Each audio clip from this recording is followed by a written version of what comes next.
আমেরিকার 80% লোক এই যুদ্ধের বিরুদ্ধে। আমেরিকা যদি এই যুদ্ধ কন্টিনিউ করে, আমেরিকায় গৃহযুদ্ধ শুরু হওয়ার সম্ভাবনা আছে। এক সপ্তাহের পরে আমেরিকা চাইলেও এই যুদ্ধ করবে না, সরাসরি গোপনে সে হয়তো দেখা যাবে ইসরায়েলকে অস্ত্র পাঠাচ্ছে, প্লেন পাঠাচ্ছে, অন্যের মাধ্যমে করতে হবে। আমেরিকা সিনেটের অনুমোদন ছাড়া এই যুদ্ধ কন্টিনিউ করতে পারবে না। মার্কিন প্রেসিডেন্ট ট্রাম্প একটা দাবি করেছেন, ইরানের বিরুদ্ধে যুদ্ধ শুরু করার মধ্য দিয়ে গোটা বিশ্বের উপকার করছেন তিনি। আসলে তার এই দাবি আসলে কতটা যুক্তি? মার্কিন প্রেসিডেন্ট ডোনাল্ড ট্রাম্পকে মনে করা হইতো যে সে যুদ্ধবিরোধী, এবং উনি নির্বাচনে যখন ক্যাম্পেইনিং করছিল তো তখন উনি যুদ্ধবিরোধী, শান্তিপ্রিয়, এবং ট্রাম্প নির্বাচিত হলে যুদ্ধ আসবে না, আমেরিকা যুদ্ধে জড়াবে না, এরকম একটা এমনকি তার প্রথম মতামত মেয়াদে 4 বছর তেমনই ছিল ছিল না। এবং সে আমেরিকা এটার প্রেসিডেন্টের ব্যাপার না, তার পলিসির ব্যাপার, তার ডক্ট্রিনের ব্যাপার এটা।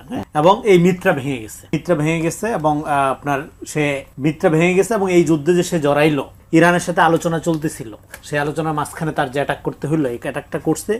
এই অ্যাটাকটার পেছনে মূল কারণটা কি? মূল কারণটা হলো সে এর আগে ভেনেজুয়েলার প্রেসিডেন্টের এখানে যে অপারেশনটা করছে, এইটা তাকে ওভার আত্মবিশ্বাসী করে তুলছে। ওইখানে মার্কিন গোয়েন্দা সংস্থা সিআই এবং এফবিআই এর যে সফলতা, একদম চ্যাংদোলা করে তুইলা নিয়ে আসলেন একটা দেশের প্রেসিডেন্ট। সেই দেশের প্রেসিডেন্ট অবৈধ হোক, অনির্বাচিত হোক, সেটা সেই সমালোচনা আলাদা। তাহলে আপনি একটা দেশের প্রেসিডেন্ট হয়ে, বা আপনি সবচেয়ে শক্তিশালী দেশের প্রেসিডেন্ট হয়ে আপনি মনে করলেন যে কাউকে তুইলা আনা যায়, একটা 12 ঘন্টার অপারেশনের মধ্যে দিয়ে, এই আত্মবিশ্বাসটা তাকে আলোচনা মাঝখানে থামাই দিয়া মনে করছিল এইখানেও ইরান একটা যৌথভাবে একটা হামলা করে, ইসরায়েল যেহেতু আবার সাথে আছে, দুইটা মিলে হামলা করে রাতারাতি একটা রেজাল্ট নিয়ে আসে। এখন ঘটনা যেটা ঘটছে সেটা হলো যে এই যুদ্ধের যে পরিকল্পনা করে আমেরিকা আগাইছিল, অলরেডি এটা পরাজিত হয়েছে, অলরেডি আমেরিকা এটা ফেল করছে, এটা কুইক কোনো রেজাল্ট নিয়ে আসতে পারেনি। এবং এই যুদ্ধটা সিনেট কর্তৃক অনুমোদিত হয়, এবং একটা যুদ্ধ কন্টিনিউ করার জন্য প্রেসিডেন্টের হাতে সময় থাকে 1 সপ্তাহ, মানে সিনেট যদি অনুমোদন না করে সিনেট এটা চালাইতে পারবে।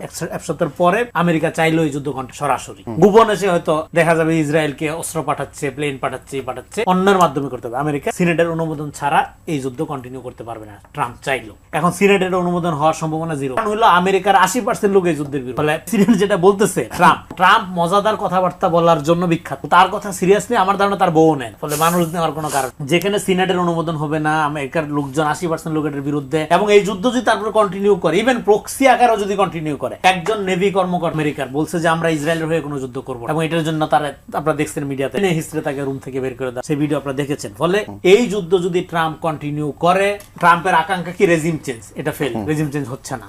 ইরানের মূল্যতন্ত্রের বিরুদ্ধে লোকজনের ক্রিটিক আছে, সমালোচনা আছে, সেটা অন্য ইস্যু। তাই বলে আপনার আগ্রাসন ইরানের মূল্যতন্ত্রের যে বিরুদ্ধে, যে ইরানের সেকুলার পলিটিক্স চায়, সেও এটা এলাও করছে, সে আপনার আগ্রাসনের বিরুদ্ধে, সেটার ক্রিটিক আলাদা। বলে একটা জিনিসকে দিয়ে আরেকটা জিনিস ওভারলেপ করে আপনি যদি মনে করেন এই যুদ্ধটার বৈধতা উৎপাদন করবেন, এই যে উপকার, আমেরিকা যে উপকারের কথা বলতেছে, এটা তো দীর্ঘদিন যাবত আমরা শুনছি, ওয়েস্টার্ন এজেন্সি বা ব্রিটিশ এখানে যে আসছিল আলোকায়ন করার জন্য, এনলাইটেনমেন্ট করার জন্য, এই উপকারের গল্প নতুন না, এটা একদম শত বছর ধরে চলতেছে।